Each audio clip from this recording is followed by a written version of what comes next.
Olá pessoal, sejam bem-vindos de volta. Meu nome é Guilherme e essa é uma aula da Unidade Curricular de Topografia 4.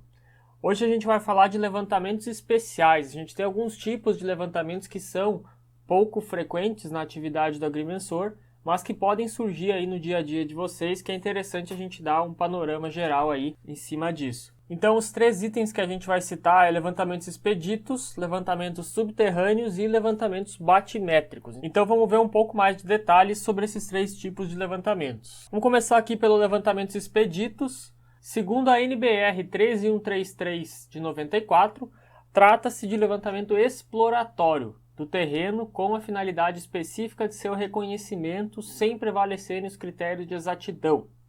Então, é um levantamento que não tem o critério que tem normalmente um levantamento para agrimensura, voltado para a agrimensura ou para a topografia, para as nossas atividades normais.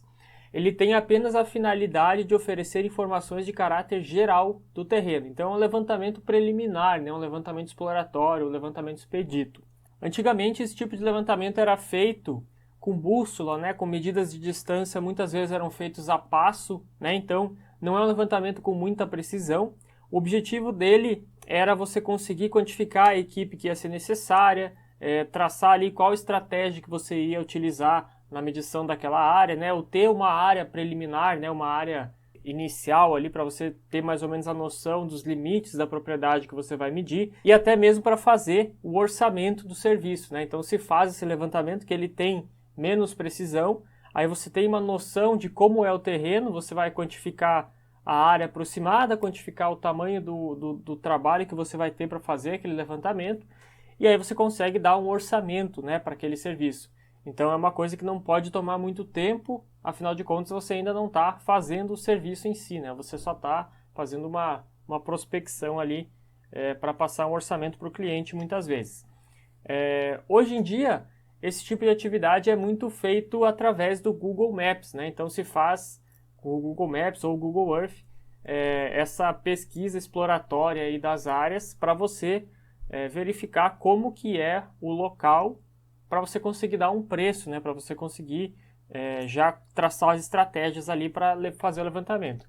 Então eu separei aqui um exemplo, Então peguei um local aleatório aqui, digamos que a gente queira medir essa propriedade, Eu sentei lá junto com o proprietário e ele foi me falando aproximadamente os limites da propriedade e eu fui desenhando no Google Earth, desenhando ali os limites da propriedade dele. Então, com esse polígono aí eu já consigo fazer a medição da área, então eu tenho uma área aproximada que esse polígono vai ter, porém a precisão desses pontos aí, como é do Google Earth, a gente sabe que é baixíssima, E aí alguns exemplos de coisas que a gente pode visualizar nesse tipo de pesquisa no Google Earth, Então a gente tem a opção de visualizar o terreno, então eu consigo ver que nessa área aí é um terreno ondulado, Não tem muitas elevações tão acentuadas assim, então eu consigo ver ali uma certa vegetação em alguns pontos, dá para eu quantificar quantos pontos eu vou ter que levantar no meio da vegetação, se eu vou ter que abrir picada, se eu vou ter que chamar quantos auxiliares, então aonde que eu vou poder instalar a base do meu GNSS, que eu vou, por exemplo, instalar isso em um local mais alto, Então pelo relevo eu já consigo ter essa noção de onde são os locais mais altos para instalar a base. E toda essa logística, Então eu consigo fazer à distância, Eu não preciso mais ir lá no terreno para conseguir traçar essa logística aí. Um outro exemplo, de coisas que a gente pode ver, por exemplo, nessa propriedade aqui, a gente pode ver que a gente tem torres, de uma linha de transmissão passando aqui no meio da propriedade. Então dá para ver que passa aqui uma LT no meio da propriedade, Eu vou ter que provavelmente levantar esses pontos, para que eu possa traçar aí a faixa de servidão, verificar quanto que é a faixa de servidão. Então já é um serviço a mais que eu vou ter que fazer nessa propriedade, Provavelmente aqui tem uma faixa de domínio também, então eu vou precisar levantar o eixo da rodovia, que geralmente é o ponto de partida para a medida da faixa de domínio. Então esses detalhes a gente já consegue levantar tudo pelo Google, Não precisei ir lá para fazer esse levantamento aí.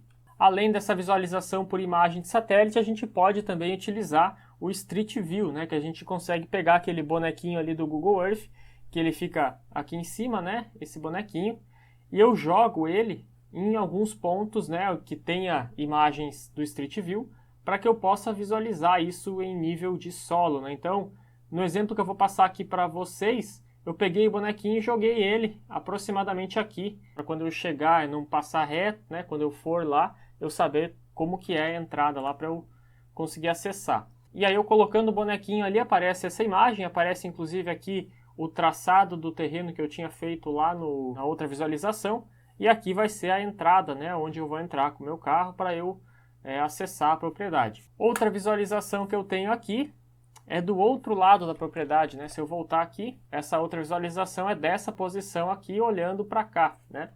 Então, essa última visualização aqui. Então, a gente consegue ter uma noção do tamanho aqui da vegetação, né? Da altura da vegetação. Eu consigo ver aqui, né? A torre da linha de transmissão, está aqui embaixo. Então, aqui a casa da fazenda, a sede da fazenda.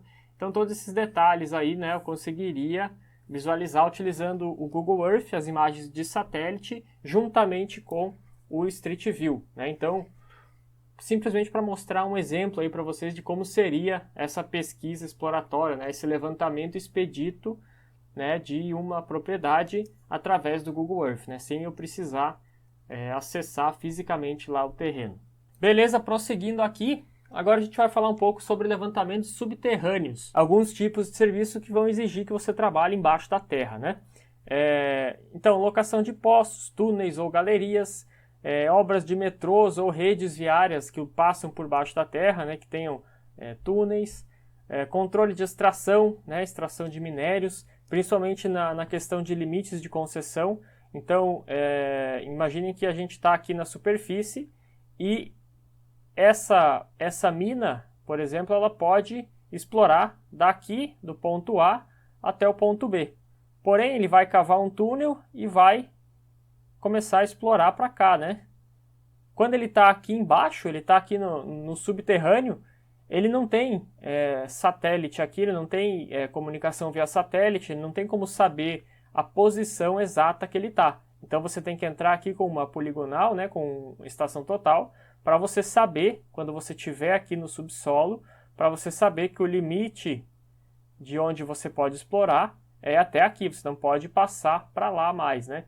Então, esse tipo de levantamento para limites de concessão é a área que a mina tem, né, de concessão para explorar.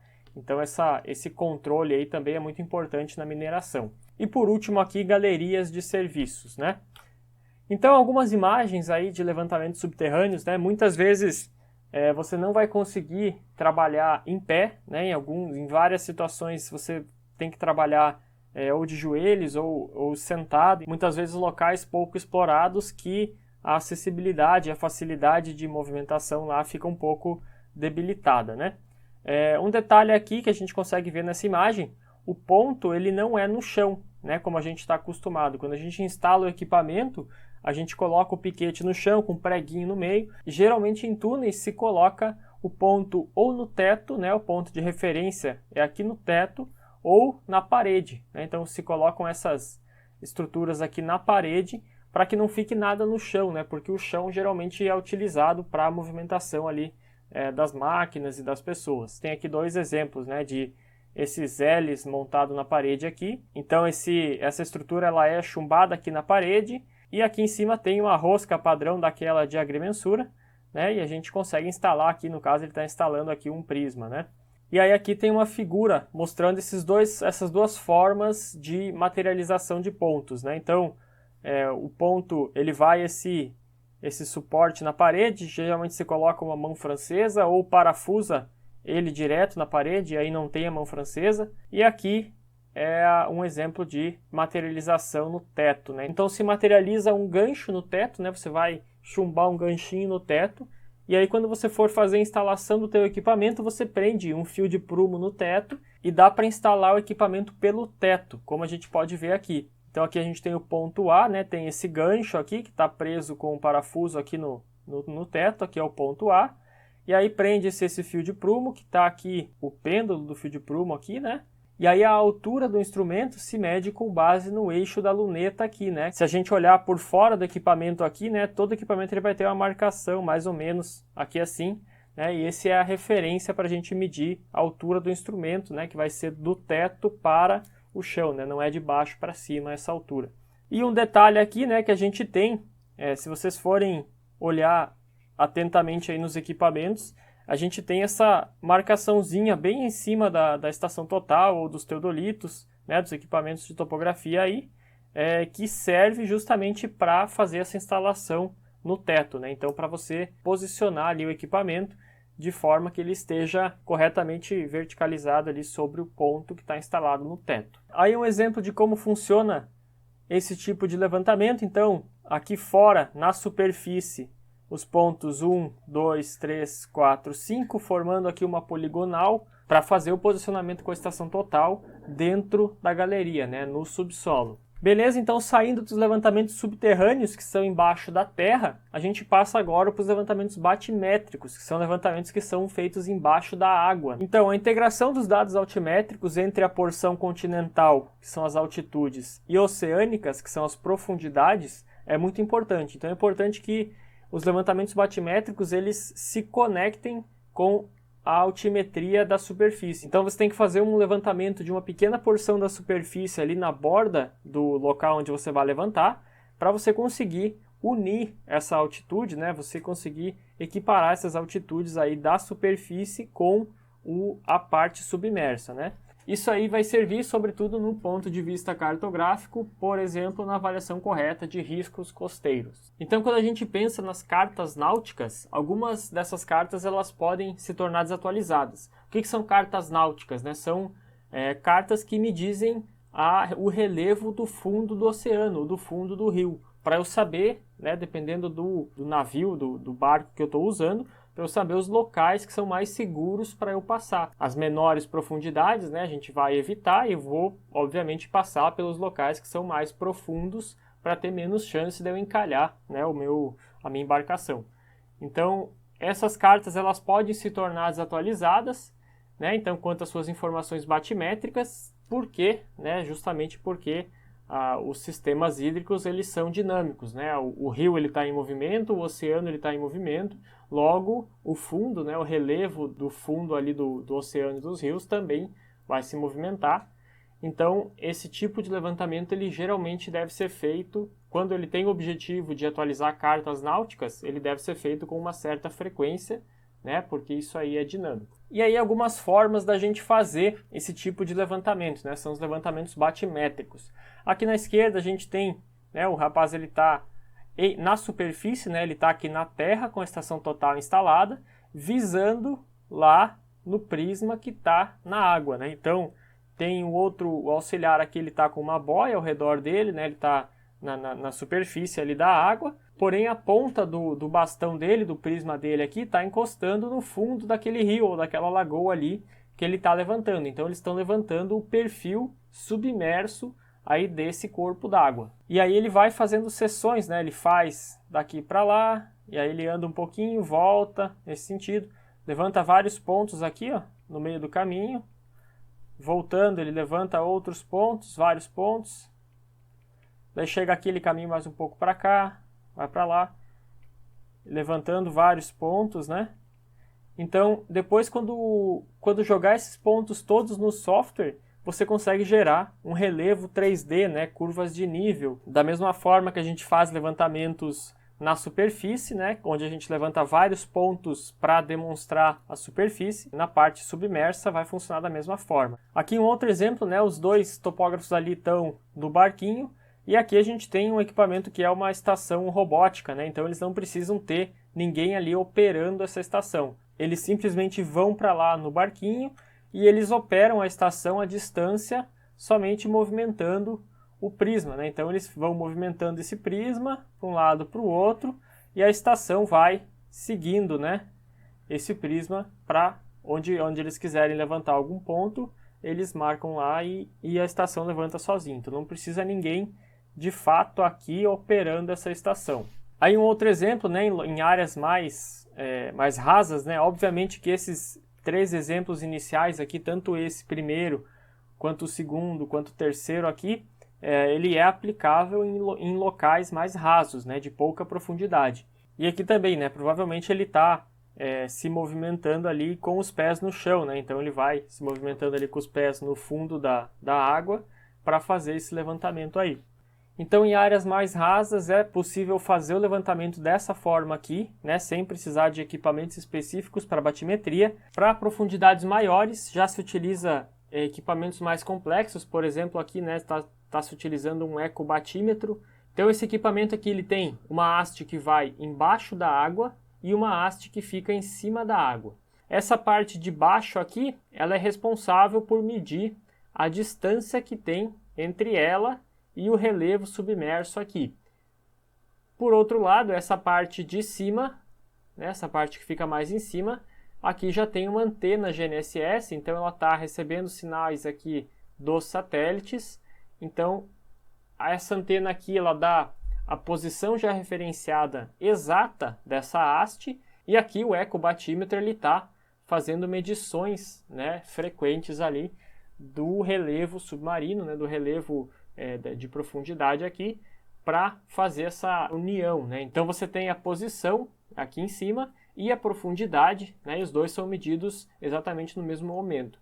Aqui ele fica no barquinho, geralmente fica com o notebook aqui, que é o equipamento que faz a união desses dois dados, né? Então esses dois dados eles são levantados simultaneamente, e aí fica geralmente uma pessoa aqui para operar o barco, né? Para fazer ali as seções, né? E o perfil ali do local. Esse aqui da esquerda ele é um ecobatímetro de feixe simples, né? Ou de feixe único. Isso quer dizer que cada pulso que ele envia, ele vai fazer uma medição, ele vai levantar apenas um ponto. Então ele vai fazer um pulso e levanta a profundidade daquele pulso. E aí volta, ele recebe esse valor e computa com a posição GNSS. Já esse aqui da direita, ele é um ecobatímetro mais evoluído um pouco, que ele é um ecobatímetro multifeixe.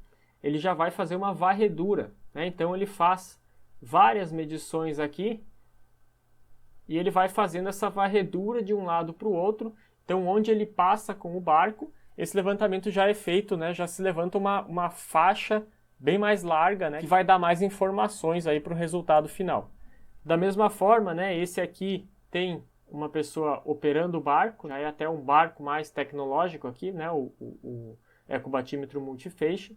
E tem também a parte superior que está posicionando aqui, né? As antenas GNSS, que está posicionando isso aí planimetricamente para saber aonde que está sendo feita a medição de profundidade, né, de cada local. Então aí alguns exemplos de utilização de ecobatímetro, né? Então essa haste que fica aqui, fica a haste de baixo, aqui onde fica o ecobatímetro aqui embaixo, e na mesma haste aqui já fica instalado o GNSS, né, que está fazendo esse levantamento.